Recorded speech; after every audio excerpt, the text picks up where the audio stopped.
अस्सलाम वालेकुम my dear viewers. उम्मीद करता हूँ आप सभी अच्छे से होंगे। If you are preparing for 11th class, for 12th class, for NEET, CUET और any zoology entrance test, then this channel is for you.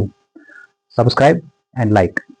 तो आज का हमारा जो टॉपिक है वो है ह्यूमन फीमेल रिप्रोडक्टिव सिस्टम। अब तक हमने जो टॉपिक्स डिस्कस किए उसमें reproduction, types of reproduction, sexual reproduction, asexual reproduction and reproduction in human beings में हमने ह्यूमन मेल रिप्रोडक्टिव सिस्टम को अब तक डिस्कस किया। आज हम ह्यूमन फीमेल रिप्रोडक्टिव सिस्टम को डिस्कस करेंगे। तो जो ह्यूमन फीमेल रिप्रोडक्टिव सिस्टम है in comparison to the male reproductive system, ये बहुत ही इंपॉर्टेंट है। क्यों? क्योंकि जैसा हमने पहले ही कहा, जो एम ऑफ रिप्रोडक्शन है that is production of young one. तो इस यंग वन बनाने के लिए जो कंट्रीब्यूशन है male and female reproductive system की, फीमेल रिप्रोडक्टिव सिस्टम की ज्यादा कंट्रीब्यूशन है, क्योंकि इसमें कई सारी प्रोसेसेस लगते हैं to achieve the aim of a physiological process. यहाँ फिजियोलॉजिकल प्रोसेस रिप्रोडक्शन की बात हो रही है, तो जो ये यंग वन बनता है, यंग वन बनने के लिए कई सारे फेजेस पहले आते हैं।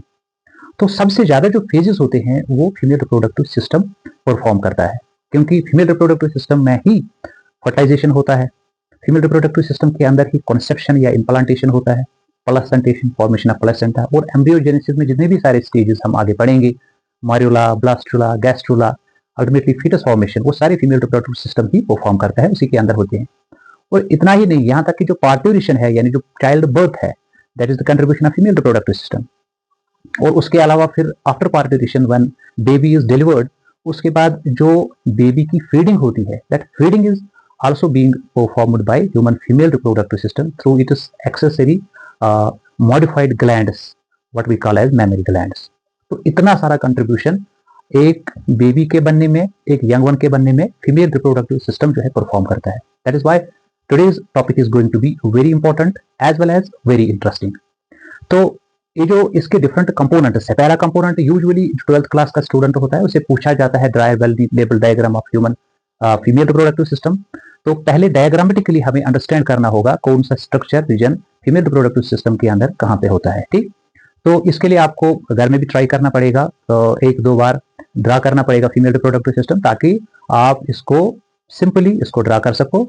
और अगर आप नीट की प्रिपरेशन कर रहे हो, अगर आप इसको डायग्रामेटिकली अंडरस्टैंड कर रहे हो, तो उसके बाद डायग्राम देके जो क्वेश्चन पूछे जाते हैं from the diagrammatic point of view, वो आप इजीली वहां पे उनका आंसर दे पाओगे। तो let us start. Human female reproductive system जो है, इसमें like mail reproductive system primary sex organs होते हैं और उसके साथ साथ एक्सेसरी डक्ट्स और ग्लैंड्स वगैरह भी होते हैं। तो इस तरह से जो फीमेल रिप्रोडक्टिव सिस्टम है उसके अंदर प्राइमरी सेक्स ऑर्गन्स जो हमें ओवरीज पढ़नी है, और फिर डक्ट सिस्टम में फैलोपियन ट्यूब, यूट्रस, सर्वाइक्स, वजेना, इन सारे स्ट्रक्चर्स को हम वन बाय वन इनको एक्सप्लेन करेंगे।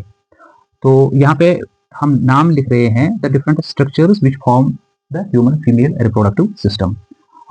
इसके बाद है एक्सेसरी डक्ट्स के साथ साथ यहाँ पे हमें पढ़ना पड़ेगा external genitalia, also called as vulva, and accessory or additional glandular structures or mammary glands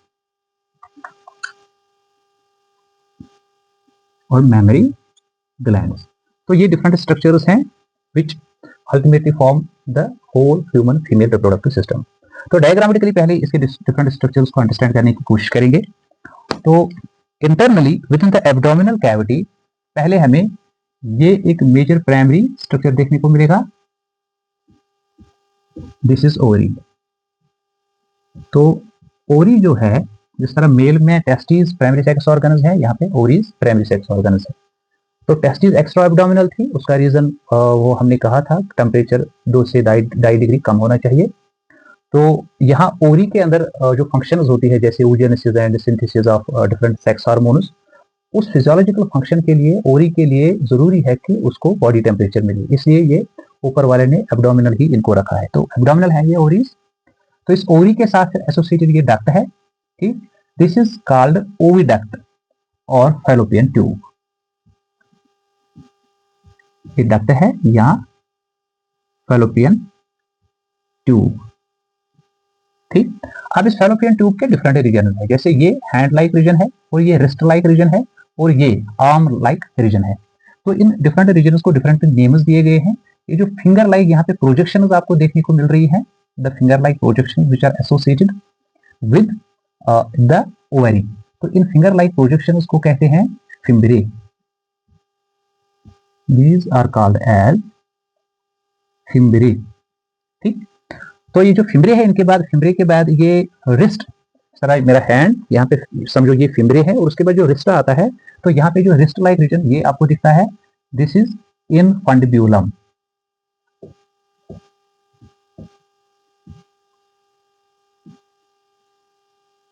ठीक, तो इसके बाद ये जो नेक्स्ट रीजन आता है इनफंडिब्यूलम के बाद, यहाँ पे ये वाला रीजन, ये this very region, this is called ampulla. यहाँ पे फर्टिलाइजेशन होती है, जो हम फर्टिलाइजेशन में डिस्कस करेंगे जब फर्टिलाइजेशन का टॉपिक पढ़ेंगे। ठीक, तो यहाँ से यहाँ इन डिफरेंट रीजन्स को मैं रिपीट कर रहा हूँ। ये फिंगर लाइक जो प्रोजेक्शन है, दीज आर फिम्ब्रे। उसके बाद जो नेक्स्ट रीजन है, दिस इज इनफंडिब्यूलम। उसके बाद जो नेक्स्ट रीजन है, दिस इज एम्पुला। और ये आर्म लाइक रीजन, यहाँ पे मैं इसकी लाइन ड्रा करता हूँ, दिस इज कॉल्ड इस्थमस। तो जो फैलोपियन ट्यूब है, इसमें एक हिस्सा है इस्थमस आर्म लाइक, दूसरा एम्पुला, तीसरा इनफंडिब्यूलम एंड देन फिम्ब्रे। तो फिम्ब्रे एसोसिएट रहते हैं इसके साथ। तो यहाँ पे कई जगहों पे इनके परफोरेशन से होते हैं, फिम्ब्रे के बीच में परफोरेशन से होते हैं। उन परफोरेशन को हम यूजुअली ऑस्टिया कहते हैं।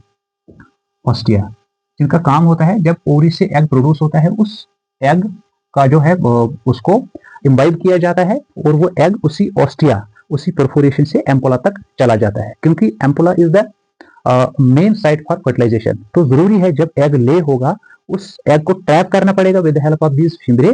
ट्रैप करने के बाद इस परफोरेशन, इस ऑस्टिया से उसको इन्वेजिनेट या इम्बाइब करना पड़ेगा, तो फिर ये इसी परफोरेशन से एम्पोला तक आएगा, जहां प्रोसेस ऑफ फर्टिलाइजेशन होती है। तो इसके बाद नेक्स्ट इंपॉर्टेंट जो रीजन है ह्यूमन फीमेल रिप्रोडक्टिव सिस्टम के अंदर, that is this very big region, the womb और यूटेरस। This is uterus. ठीक है, तो इसको भी डिस्कस करेंगे हम जब सेपरेटली इसको हम लेंगे। इसके बाद यूट्रस जो है, यूट्रस की जो इंटरनल कैविटी है, दिस इज यूट्राइन कैविटी।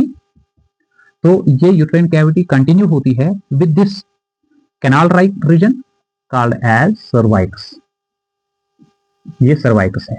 ठीक, उस सर्वाइकस, यूट्रस के बाद सर्वाइकस, और सर्वाइकस के बाद ये सर्वाइकल कैनाल जो है ये कंटिन्यू होती है with this canal, this is वजेना।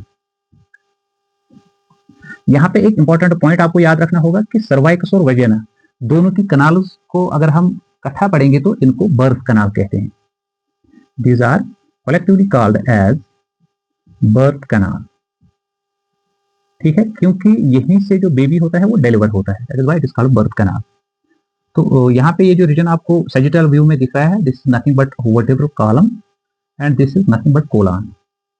ठीक है, हाउएवर ये vertebral column and colon, these are not the parts of our reproductive system. ठीक, उसके बाद ये एक्सटर्नल जो रीजन है, दिस कॉल्ड एक्सटर्नल जेनिटेलिया।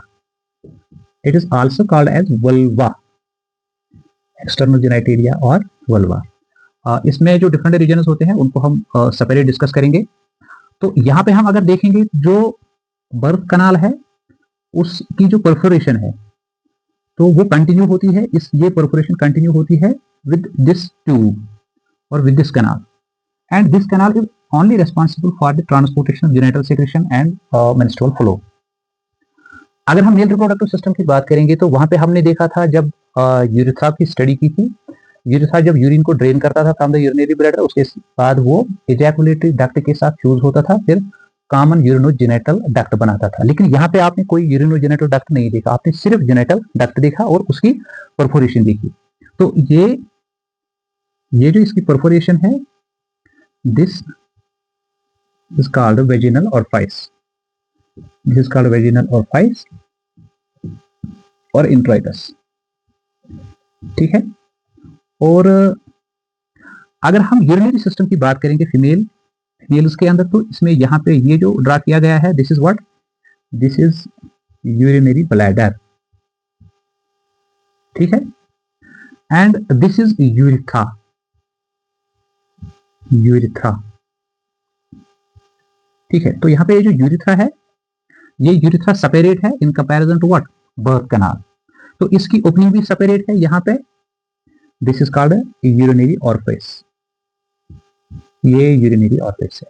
ठीक, ये प्यूबिक स्पाइसेस है यानी pubic bone, commonly present in both males as well as females. तो ये सैजिटल व्यू हुआ ह्यूमन फीमेल रिप्रोडक्टिव सिस्टम का। अगर इसका हम फ्रंटल व्यू देखने की कोशिश करेंगे तो हमें इसका फ्रंटल व्यू कुछ इस तरह दिखेगा। तो यहाँ पे सबसे पहले ये यूट्राइन कैविटी, ठीक है, यानी ये यूट्रस है, दिस इज यूट्रस। और मैंने कहा यूट्रस और ओवरी जो है, इन दोनों को आपस में फ्यूज या कनेक्ट कौन करता है, दिस फैलोपियन ट्यूब। ठीक, और इस फैलोपियन ट्यूब में ये वाला रीजन या ये region, this is isthmus, or here I'll show you, this is isthmus, and this very region is ampulla, or this region is ampulla, then this region is infundibulum, and these are what, these are fimbriae। तो यहाँ देखेंगे तो ये fimbriae हैं और ये infundibulum है और ये ampulla है। ठीक, और ये यूट्राइन कैविटी है और ये यूट्रस है। फिर ये यूट्रस कंटिन्यू होता है with what, with the cervix. तो यहाँ पे ये सर्वाइक्स हुआ, इसके बाद जो नीचे है दैट इज वजेना। तो यहाँ पर भी आप देखो, अगर सर्वाइक्स और वजेना की कनाल को देखेंगे, उनको जॉइंटली, इस कनाल को हम कहते हैं birth canal, birth canal. So this was all about the diagrammatic representation of human female reproductive system. अगर आपको डायग्राम जो है ड्रा करना होगा तो ये आपने उसके डिफरेंट स्ट्रक्चर्स को अंडरस्टैंड किया, कौन सा स्ट्रक्चर कहाँ पे और कैसे होता है। ठीक, हाँ, यहाँ पे एक बात और, ये जो ओवरी है, ये इस ओवेरियन लिगामेंट, ये यहाँ पे लिगामेंट है। ठीक, ये ओवेरियन लिगामेंट यहाँ पे है और इस ओवेरियन लिगामेंट के सहारे से ये यहाँ से एसोसिएट रहती है, किसके साथ, with the wall of uterus. ठीक है, इसको दूसरे साइड में दूसरा लिगामेंट होता है जो पेल्विक फ्लोर के साथ एसोसिएट रहता है। ठीक, तो ये तो हुआ diagrammatic representation of human female reproductive system. इसके बाद हम वन बाय वन जो डिफरेंट ऑर्गन्स हैं ह्यूमन फीमेल रिप्रोडक्टिव सिस्टम के अंदर, उनको डिस्कस करेंगे। ठीक, तो सबसे पहले हम स्टार्ट करेंगे from primary sex organ that is ovary. चलो यहां से स्टार्ट करते हैं। तो जो बेटा ओवरीज हैं, इनका नंबर पहले देखते हैं। In human we have 2 ovaries in our females, और इनकी जो लोकेशन है वो है एब्डोमिनल। अभी हमने देखा इनकी लोकेशन क्या है, एब्डोमिनल, क्योंकि विद एन एब्डोमेन ये होते हैं। ठीक, और ये एसोसिएट रहते हैं विद, ओवरीज एसोसिएट रहते हैं with the uterus with the help of this ovarian ligament. तो जो इसका अटैचमेंट है वो है लिगामेंट के सहारे से, और यूट्रस के साथ एसोसिएट है ovary with the help of ovarian ligament. ठीक, अगर शेप की बात करेंगे तो इसकी शेप आमंड जैसी होती है, इट लुक्स लाइक आमंड। ठीक, आमंड की जैसी होती है। और अगर इसके साइज की हम बात करेंगे तो बाय लेंथ ये 2 से 4 सेंटीमीटर होती है, और विड्थ इसकी अराउंड 1.5 सेंटीमीटर्स होती है। ये लेंथ की बात कर रहे हैं हम, और ये इसकी विड्थ की बात कर रहे हैं। This all about their size. इसके बाद अगर हम ट्रांसवर्स सेक्शन ऑफ ओवरी को देखेंगे to understand its other histological and cellular structures, तो ये ओवरी हमें कुछ इस तरह माइक्रोस्कोपिकली दिखती है। ठीक, तो सबसे पहले जो एक्सटर्नल स्ट्रक्चर जिसके साथ ओवरी एसोसिएट होती है दैट इज ओवेरियन लिगामेंट के साथ। तो यहां पे ये इसका जो पार्ट है इसका मेसोवेरियम,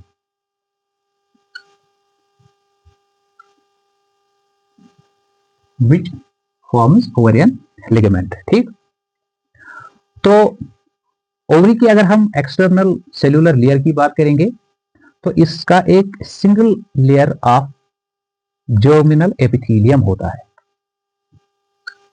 single layer of germinal epithelium, जो एसोसिएट रहता है with a layer called as tunica albuginea.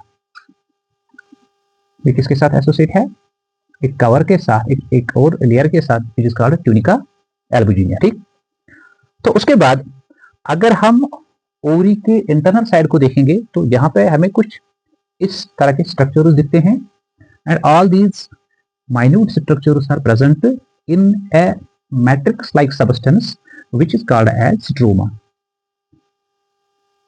इसको स्ट्रोमा कहते हैं। तो जर्मिनल इपीथेलियम के फिर नीचे जब आते हैं ओरी के अंदर जाकर देखते हैं तो उस सेमीफ्लूइड को कहते हैं, उस मैट्रिक्स को कहते हैं स्ट्रोमा। स्ट्रोमा में दो कंपोनेंट्स होते हैं, एक एक्सटर्नल जिसको कहते हैं कॉर्टेक्स,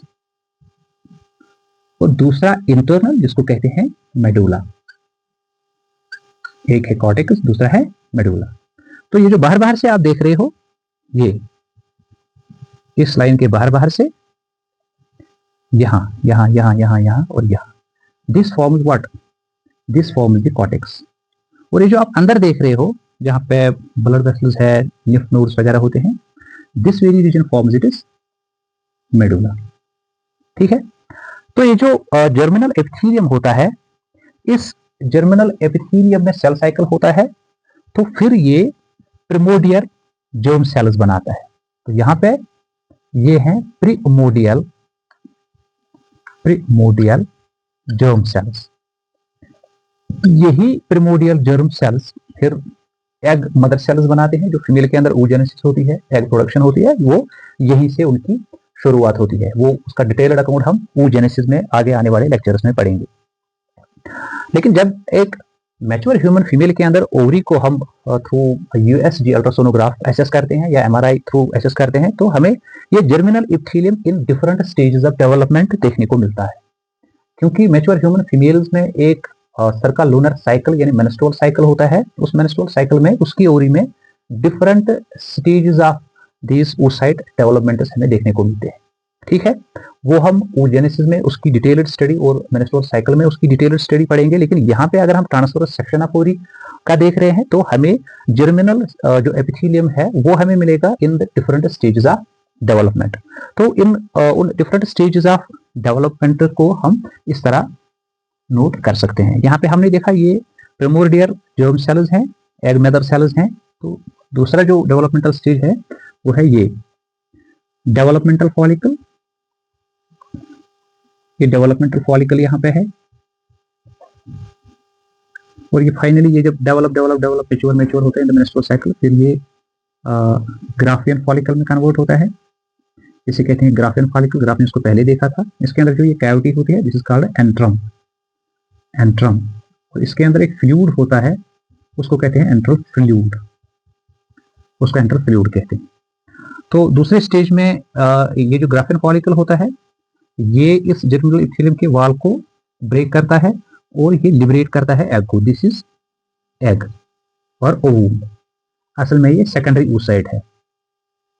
सेकेंडरी oocyte क्या होता है? सेकेंडरी oocyte वो हम जानेंगे जब हम oogenesis और मेंस्ट्रुअल साइकिल के टॉपिक्स तक पहुंचेंगे। ठीक, तो यहाँ पे जब एग लिबरेट होता है तो कुछ जो सेल्स होती है वो यही रह जाती है और वो एक बॉडी यानी कार्पस बनाते हैं।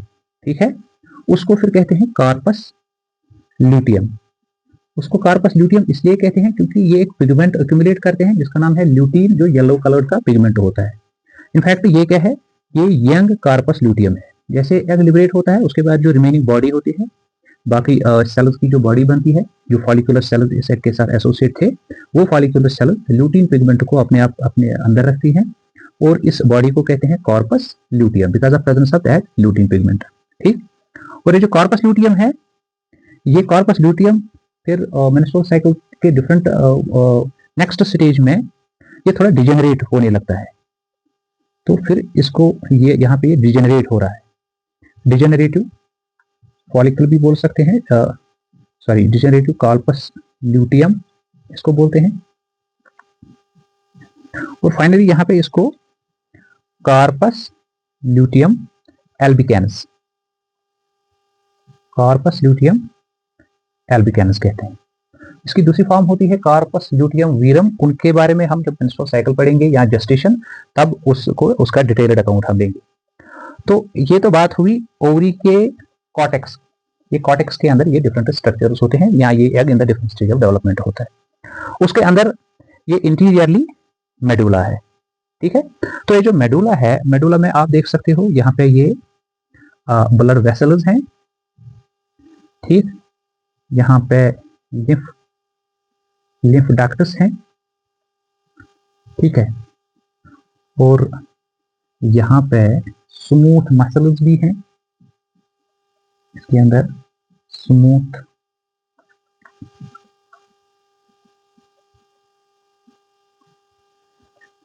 मसल्स भी हैं, ठीक। तो ये ओरी जो है ये इसकी इंटीरियर की बात हो रही है।